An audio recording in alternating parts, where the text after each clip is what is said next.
여기에 작은 꽃이 하나 있다.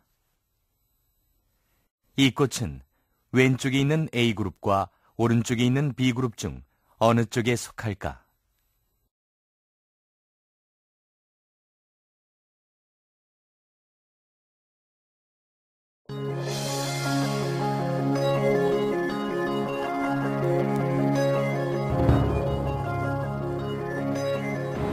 A グループで A グループ B グループ A グループですね。 A グループ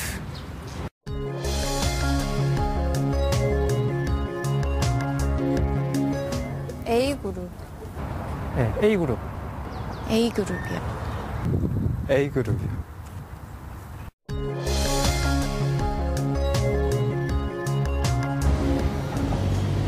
A 吧 A 种属于 B 组的 A 组吧 A 组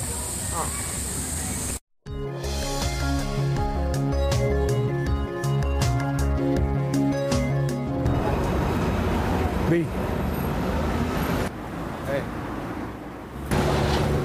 B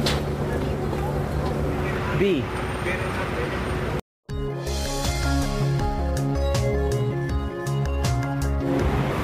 B B A belongs to B.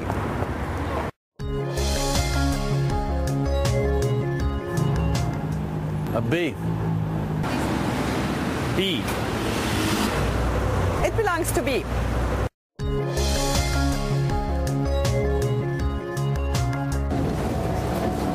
B A B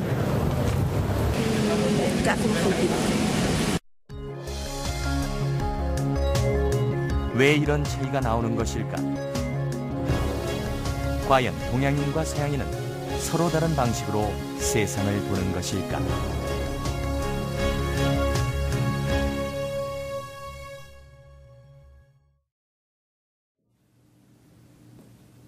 The ancient Chinese understood the concept of gravity. They understood the notion that there can be action at a distance, that one object can be distant from another and it still can operate on it. And it's amazing to us today, but the Greeks did not understand that. In fact, it's amazing that until the late 18th century, the West believed that there was no such thing as action at a distance, whereas 2,500 years ago, the Chinese understood the basic principles of acoustics, they understood magnetism, and they even understood the true reason for the tides.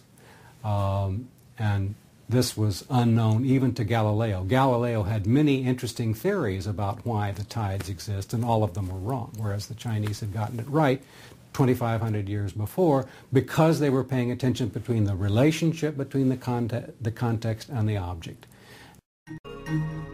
여기 나무로 된 원기둥 모양의 물체가 있다. 이것을 닥스라고 부르기로 하자. 나무로 된 원기둥을 닥스라고 할 때 나무로 된 직육면체와 파란색 플라스틱으로 된 원기둥 중에 어떤 것이 닥스라고 할 수 있을까? This is a ducks. Ducks. Ducks. Yep. Okay. Which one is a ducks?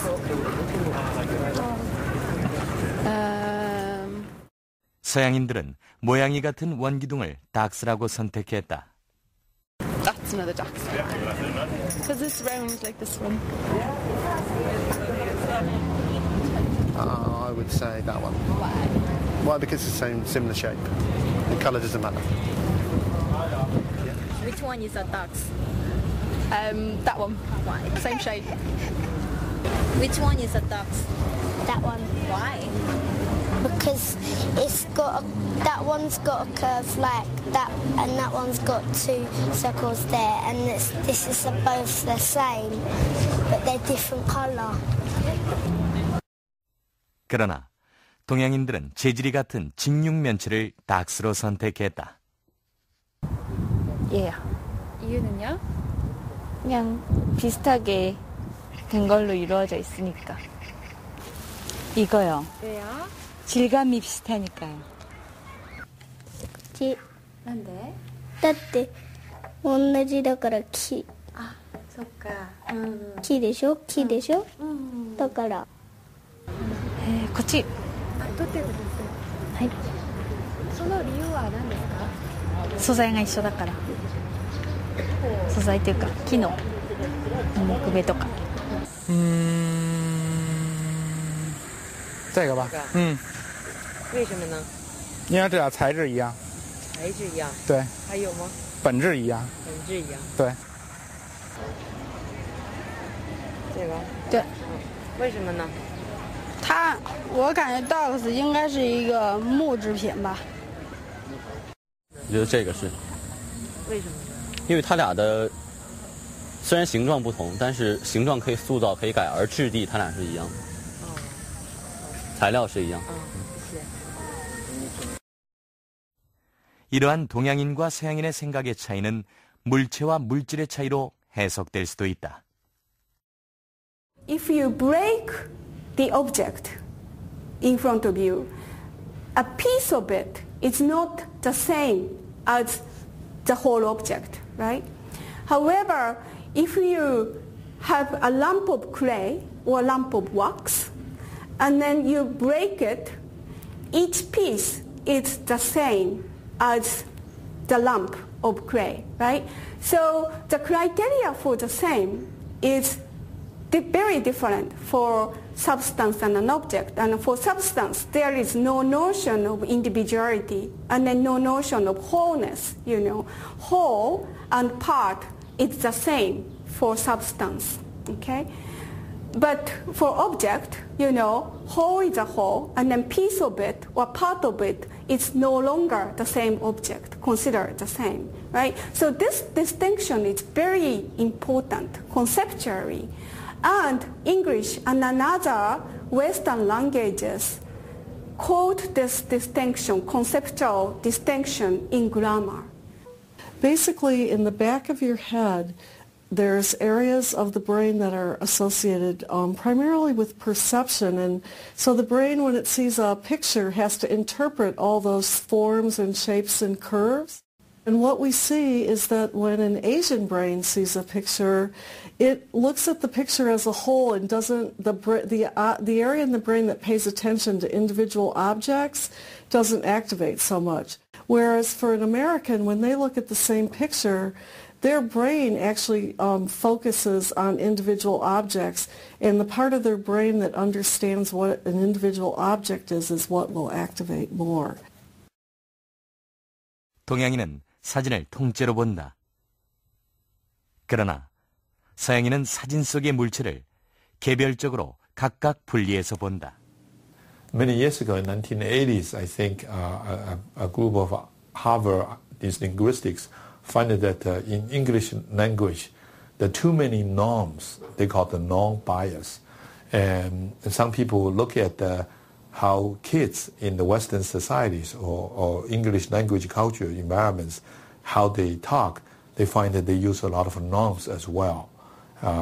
Nisbet has this famous example when he goes to supermarket and he finds this American mothers teach this young American baby, what is this apple, what is that, that's orange. It's all about the norm.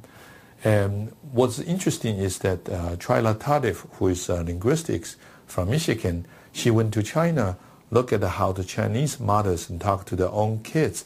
They find that there are lots of verbs like sit, eat, run, do things. It's very much about actions.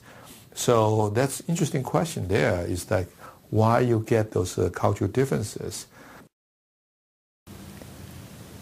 But when I was in Japan, I was reading newspaper articles. Sometimes people would get hit by a train or a subway car and be killed. And these newspaper articles would very often finish with how many people were delayed, how many minutes they were delayed, how many trains were delayed or canceled because of this accident. In the United States, you would never see this information.